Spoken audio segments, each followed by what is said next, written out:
Hello, everyone. Welcome once again to our CXO podcast by C-Suite Exchange and Asia CEO community. And obviously the man behind organizing everything, Gary.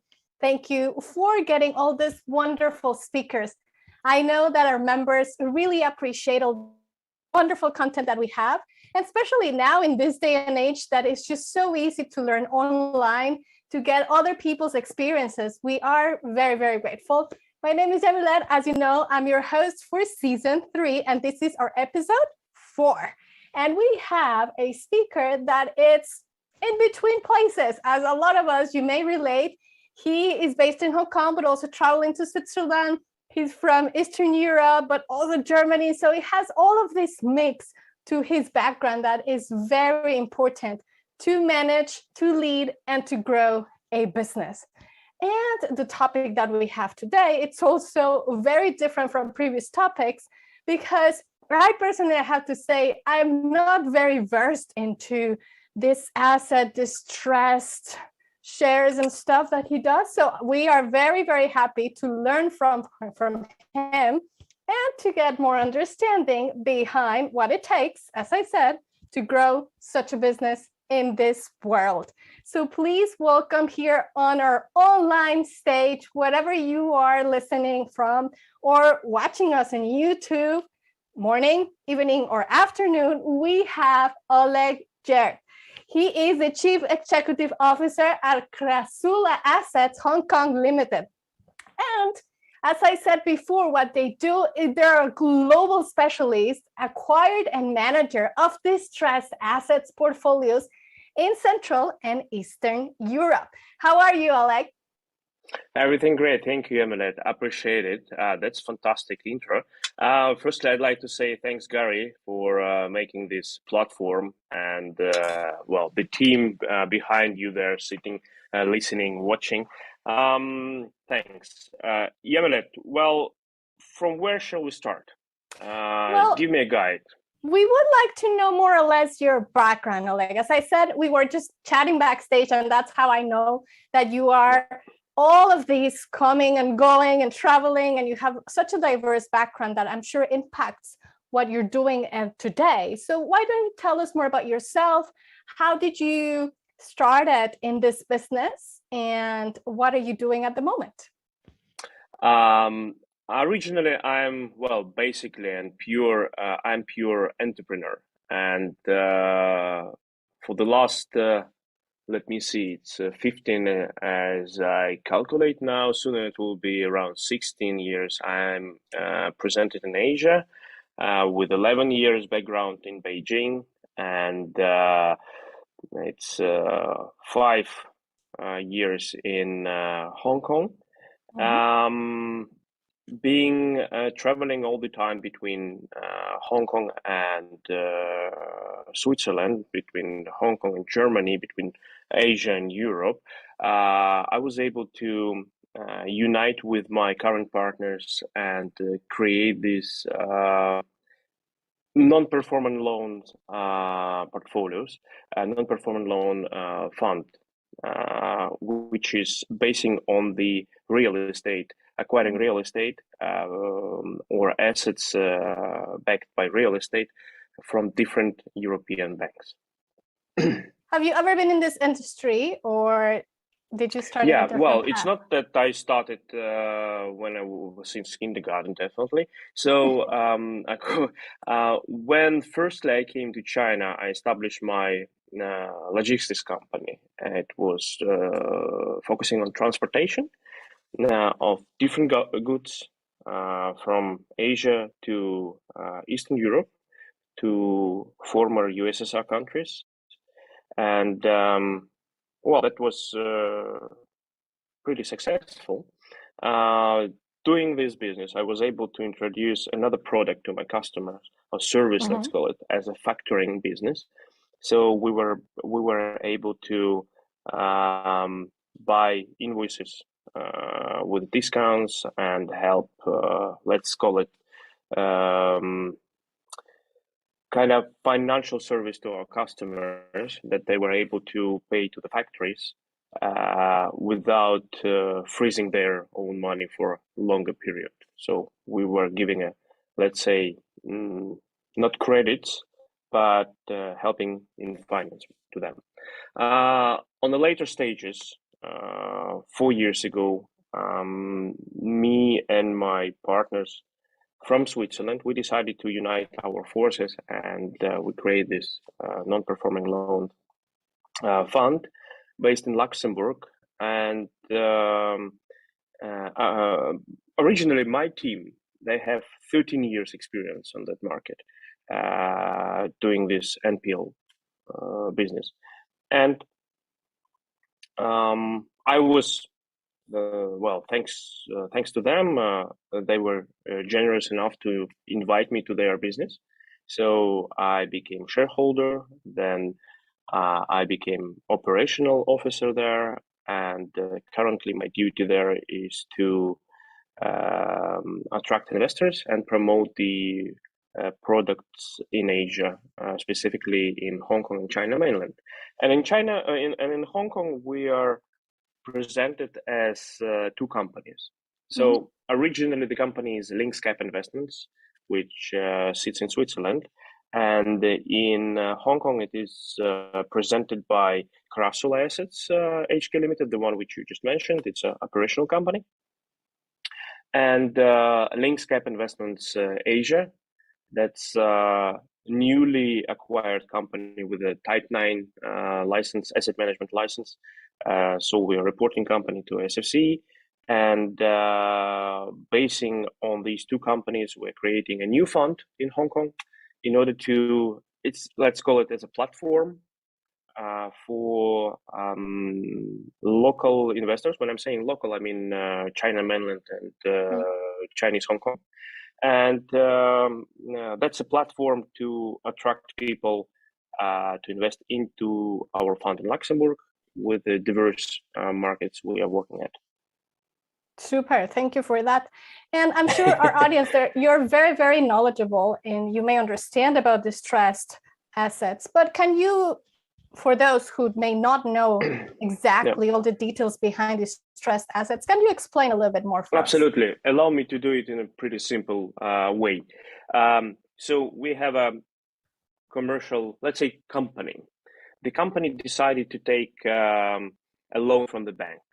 And this loan used mortgage, let's call it, or a loan, which used to build a commercial building. Let's say it's an office building or it's a hotel.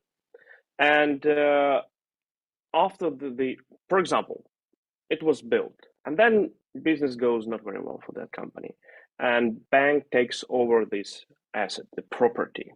So a bank generate portfolios with such assets, which called distressed assets. So bank need to get rid of that to get as much possible from the provided loan. And usually it's done on the closed auctions. So the banks provide, they introduce auctions where bidders can, play or bid and take over this or that portfolio. And this is what we're doing. We're taking over that portfolio.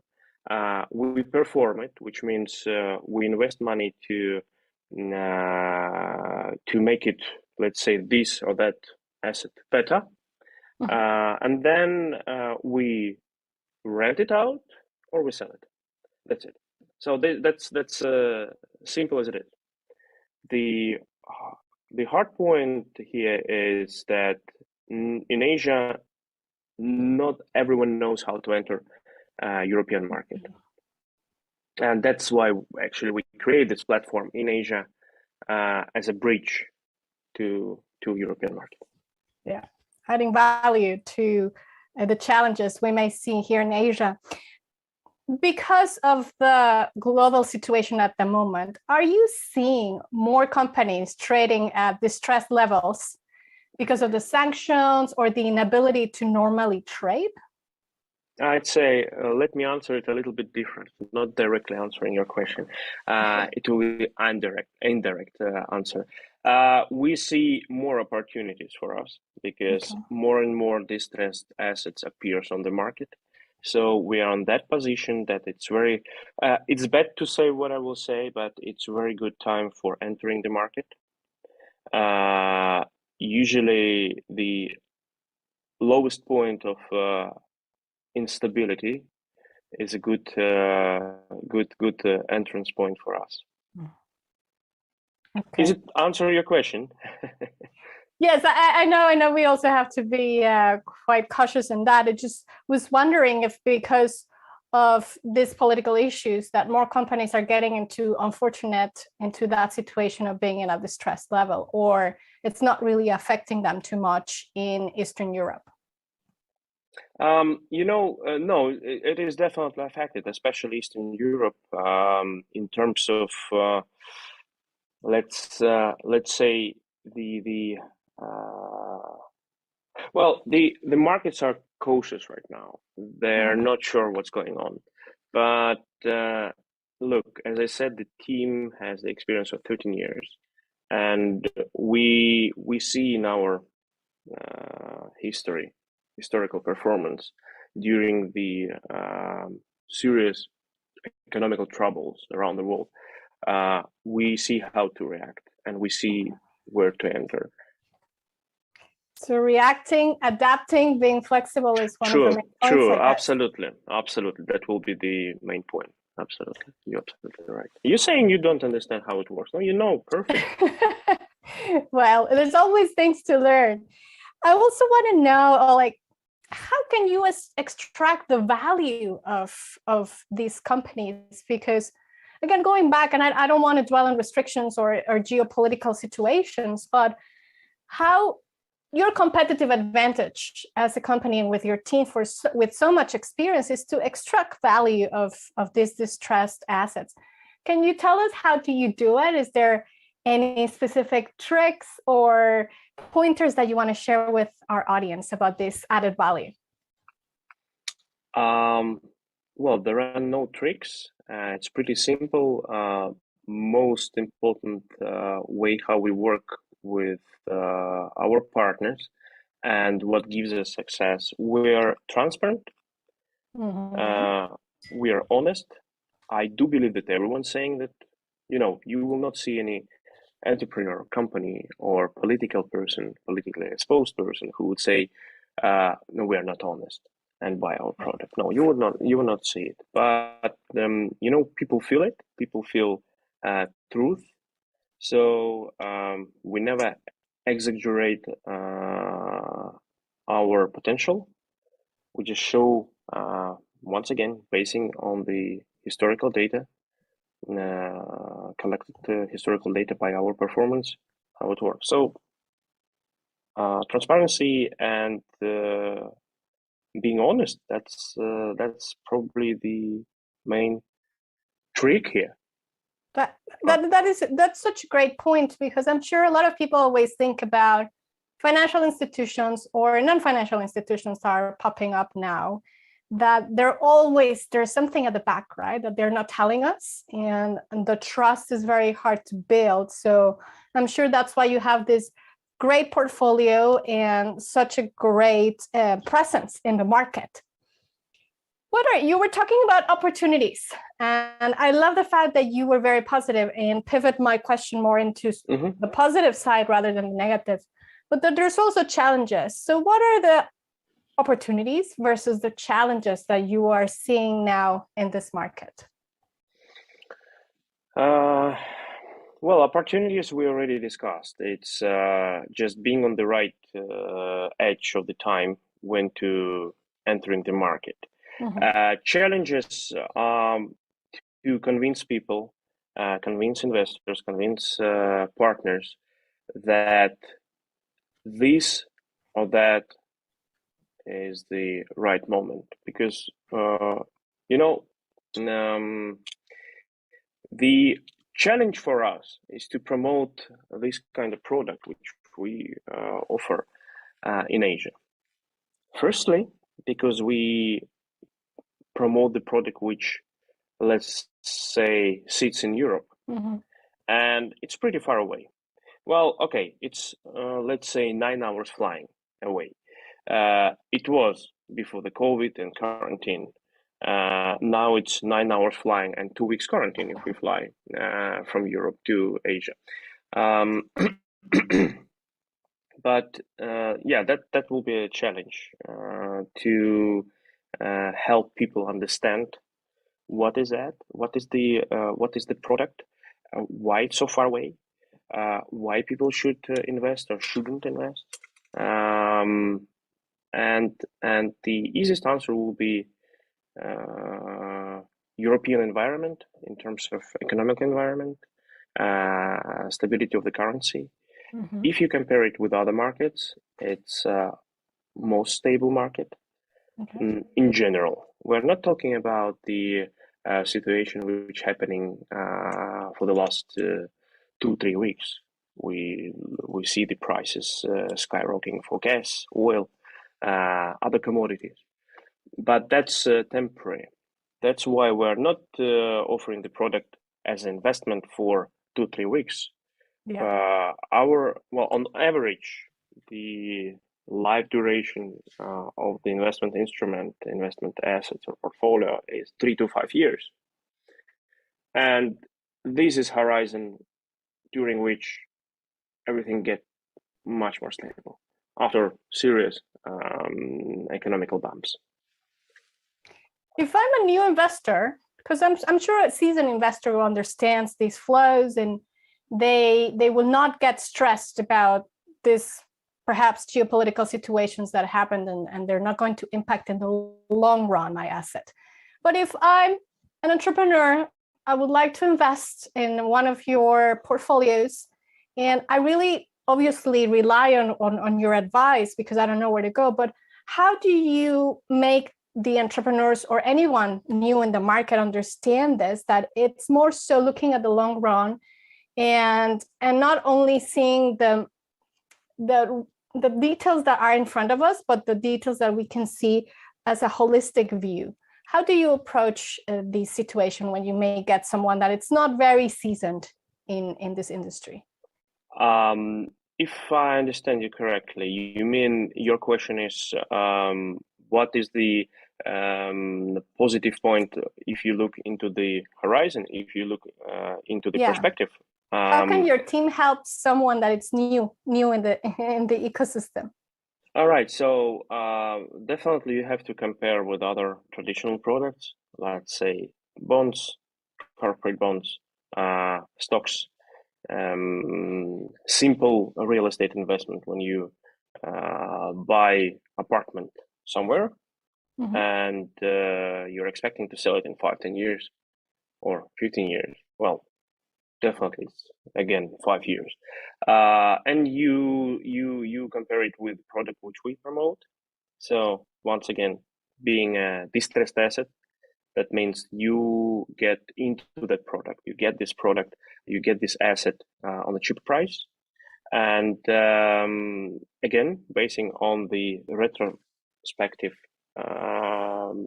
data, you see when to exit this deal and what you can get on. So we always show the previous data and we adopt it into the reality.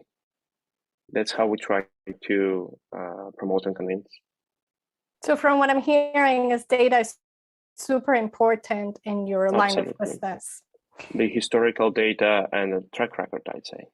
This is very important because, as we say, not all of us understand 100%, and having a partner like you and your team to be able to digest all of this data for us, it's incredible. So members, you know now, if you're looking into a good investment in Central and Eastern Europe, I'm going to quote you, Oleg. You say that with the business and the work that you do, you are seeking for different innovations, creating synergy.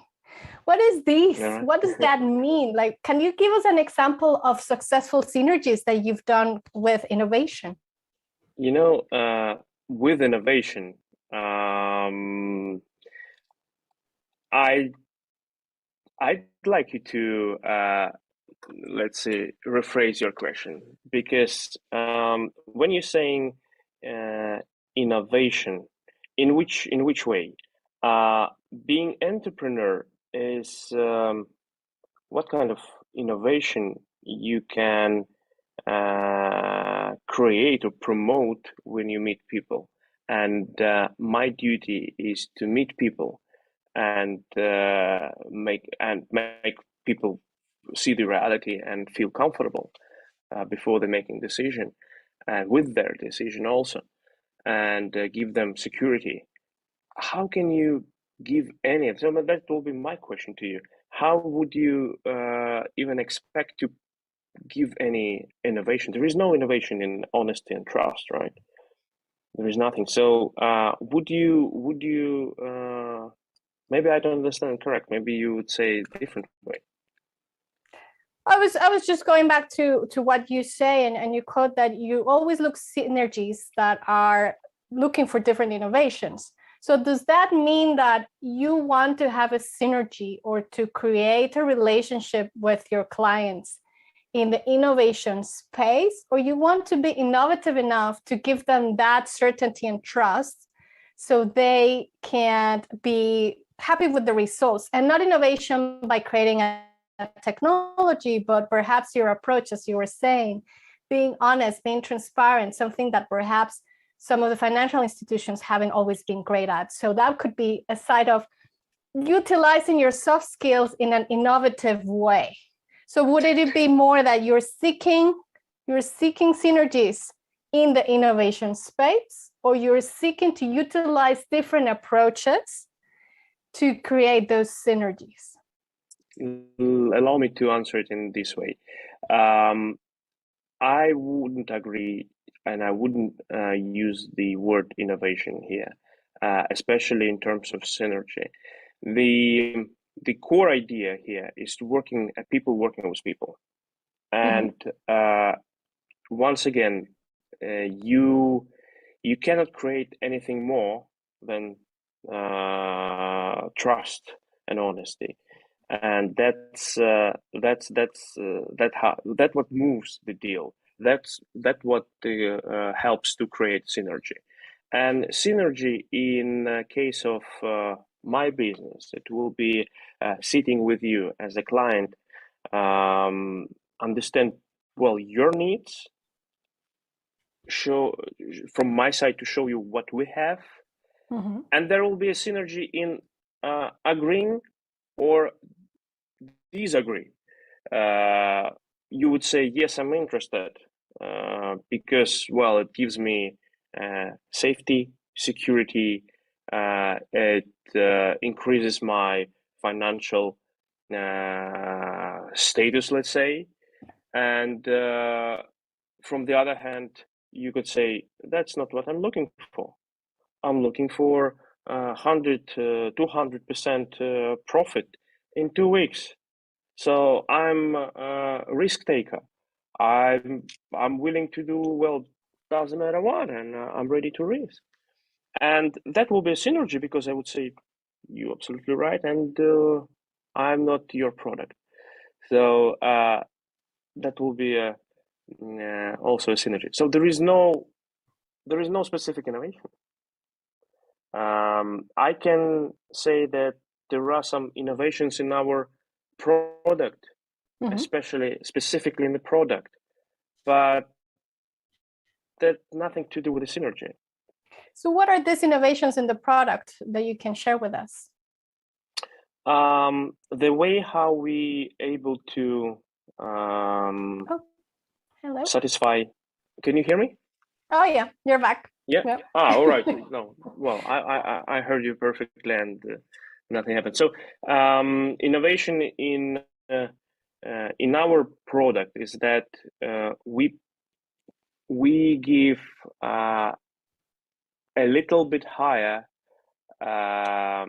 return with a much safer rate if you compare it with the traditional instruments on the European market.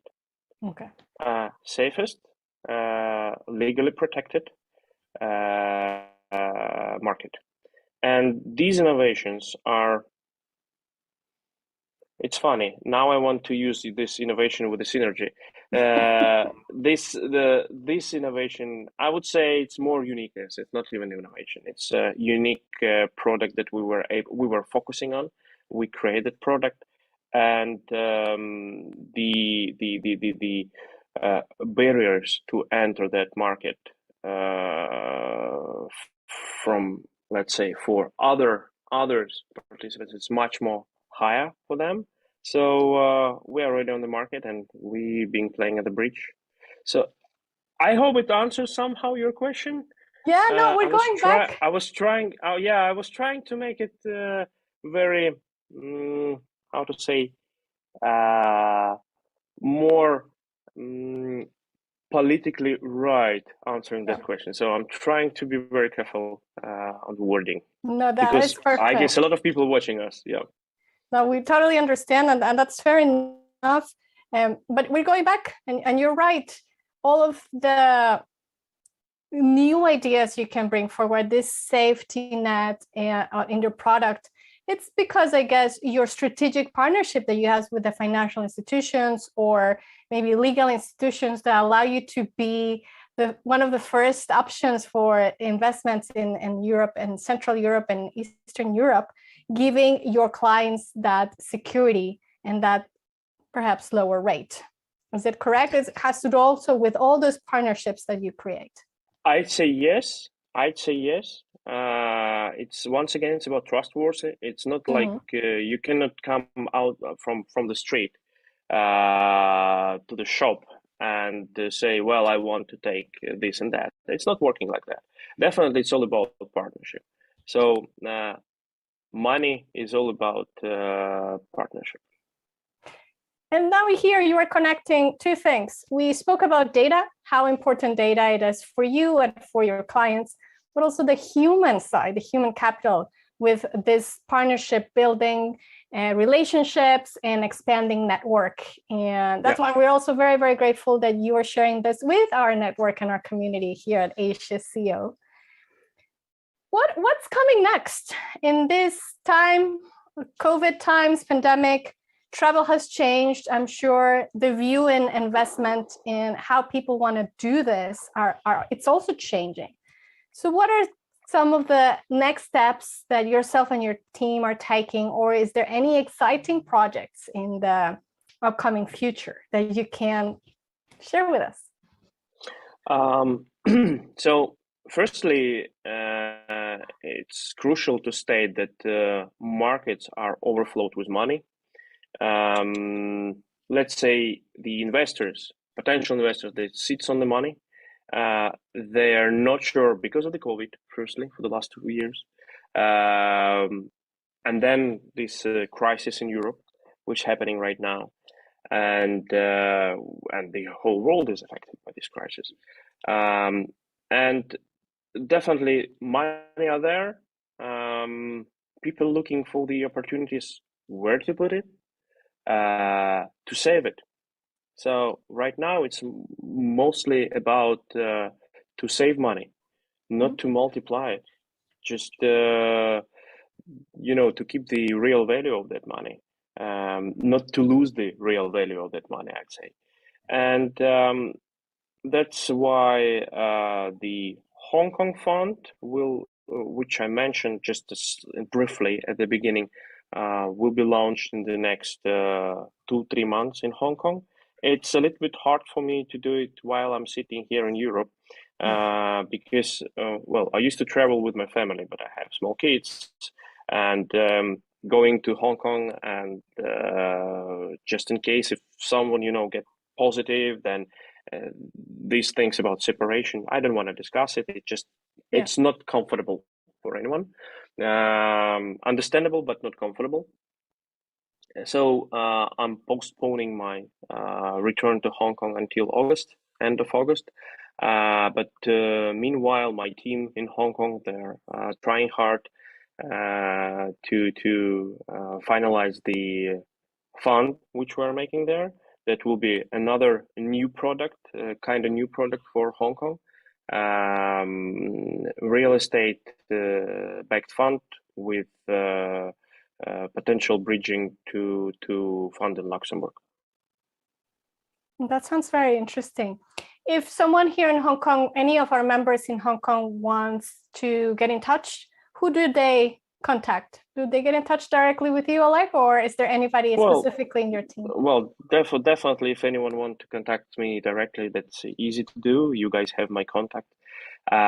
Regarding the, we have a team on the ground. We sit at the Central, at the Connaught Road, beautiful group tower.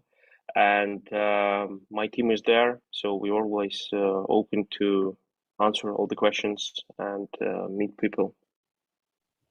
We really appreciate that openness and the support that you're giving our.